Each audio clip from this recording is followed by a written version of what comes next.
Hi, love, sa panahon ngayon, naniniwala ka ba sa gayuma? Yes, maniwala ka dahil nangyari to kahapon sa isang kasal sa Cagayan de Oro.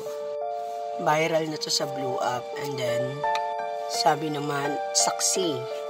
Yung groom daw tila balisa, wala sa sarili at wala sa tamang pag-iisip. And then, nun na sila sa ceremony, may naghagis daw ng asin sa likuran ng groom. At pagkatapos masabuyan ng asin, tila nagtaka na yung groom. And then, nagsimula na siya magtanong, bakit nandun siya, bakit ikakasal siya, anong ginagawa niya doon.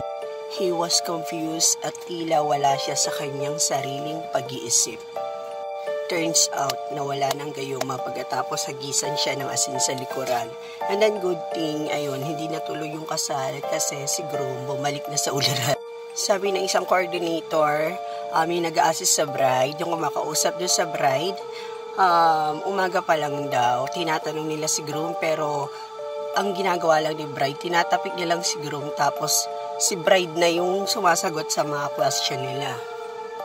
Di ba nakakatakot, love, sa nag-exist pala talaga yung gayuma sa panahon ngayon?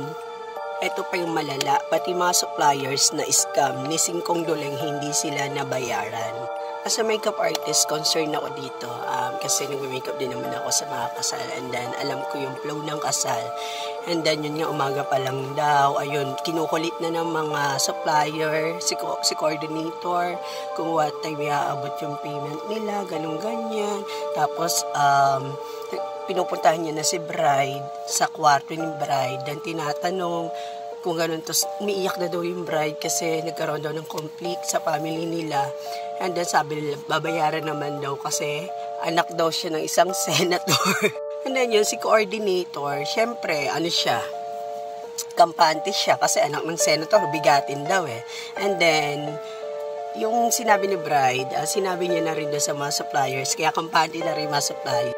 And then hapon na sa venue, sa reception, walang dumating ni isang guest kasi nga, ayun nga, malisa sila nung nalaman nila ng gano'n nangyari. So, 7:00 na ng gabi, ni isang guest, kahit yung kinasal, wala doon sa venue.